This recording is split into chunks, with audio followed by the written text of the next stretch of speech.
ফেরাউনের বিবি আসিয়াকে পরীক্ষা নিল, এত কঠিন পরীক্ষা নিল, আল্লাহু আকবার।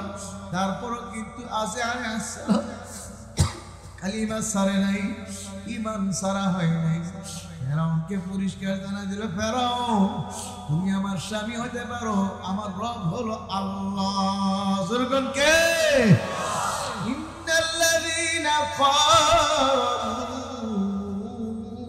রাব্বুনাল্লাহ,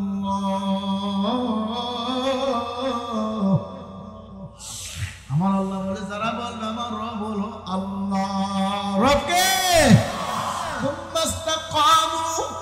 তারপর অটল অবিচল থাকবে, ইস্তেকামত থাকবে। বিপদ আসলেও সরবে না, মার আসলেও সরবে না, জেল আসলেও সরবে না, জুলুম করলেও সরবে না। আমার আল্লাহকে রব মানার মতো মানবে। আমার আল্লাহ বলে বান্দা বান্দি যদি ইস্তেকামত থাকতে পারো, রব মানার মতো মানতে পারো, আমি মাওলা তোমার মওতের সময় তোমার জান্নাতের রূহ, আল্লাহু আকবার, তোমার রূহকে আগায় আনার জন্য জান্নাত থেকে আমি একদল ফেরেশতা পাঠিয়ে দেব। সবাই বলেন সুবহানাল্লাহ। তাতানাজ্জালু আলাইহিমুল মালায়েকা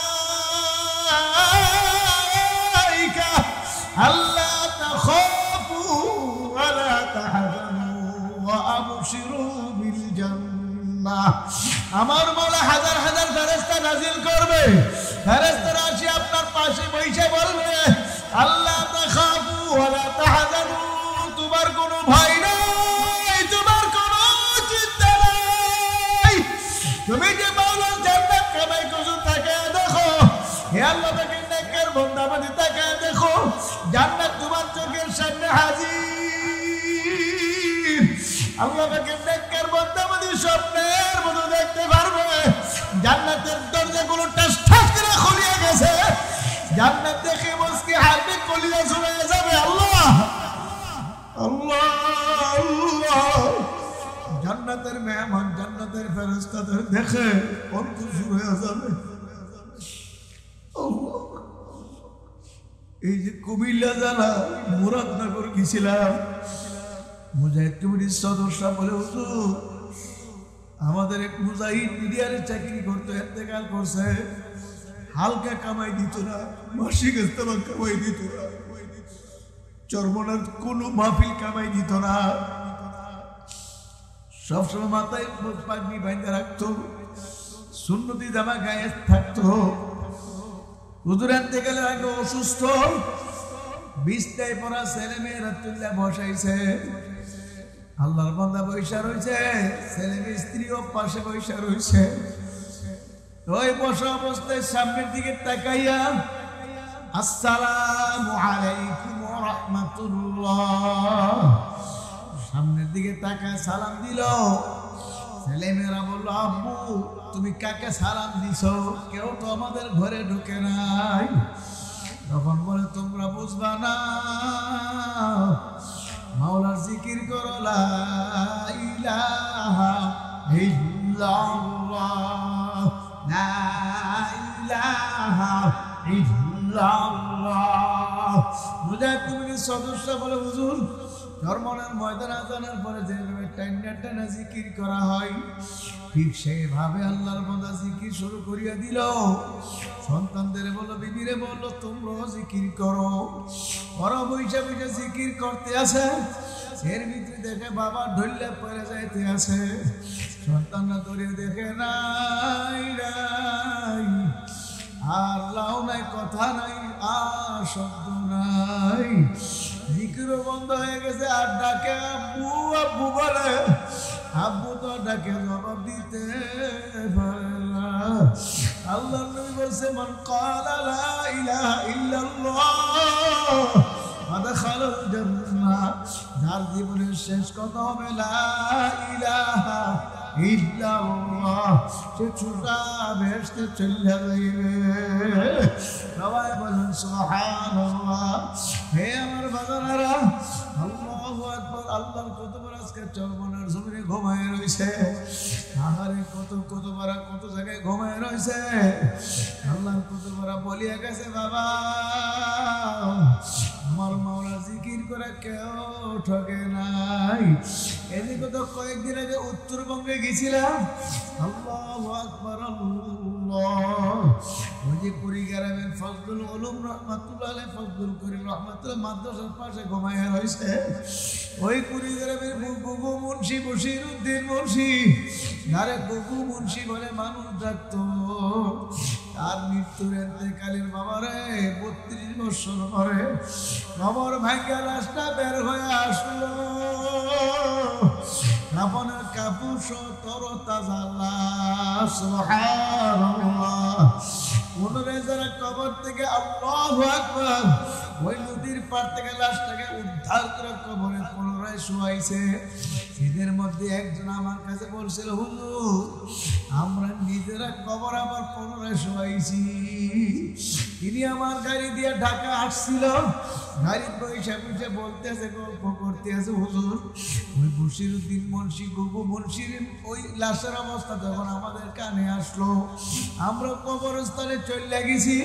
নদীর বাঁক করে কবরটা প্রায় অর্ধেকটা ভাঙিয়া গেছে, প্রায় তার 3 ভাগের 4 ভাগের 3 ভাগ বাইরে হয়ে গেল, 1 ভাগ মাটির ভিতরে রয়ে গেল। আমরা দরবার পরে আপসে লাশটা আমাদের হাতে চলে আসলো।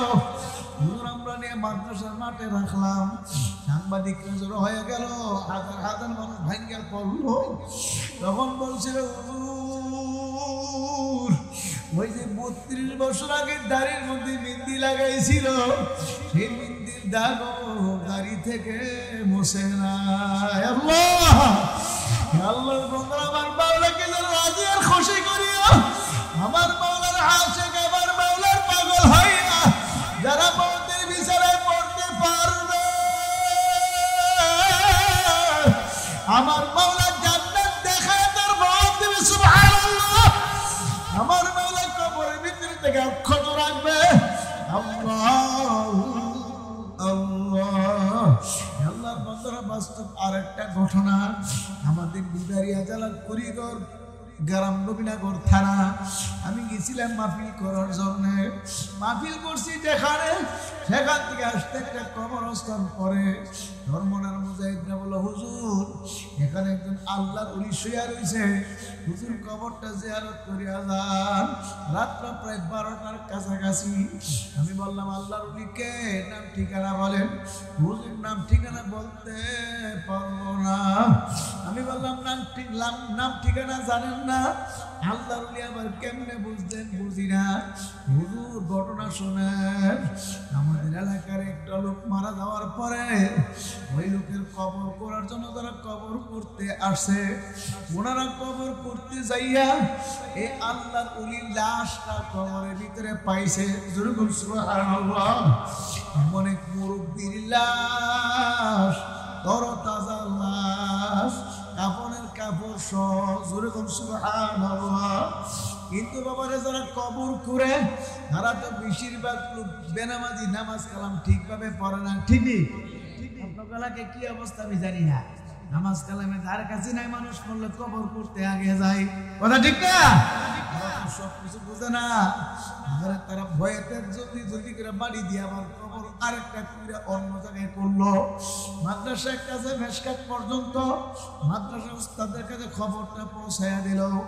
মাদ্রাসার নাজিম সাহেব বললো, হুজুর আমার কাছে বলছে, হুজুর আমরা সবাই মাদ্রাসার শিক্ষকরা গেলাম, ছাত্ররাও গেল, আমরা কবর ওই মাটিটা সরাইয়া দেখি তরতাজা লাশ।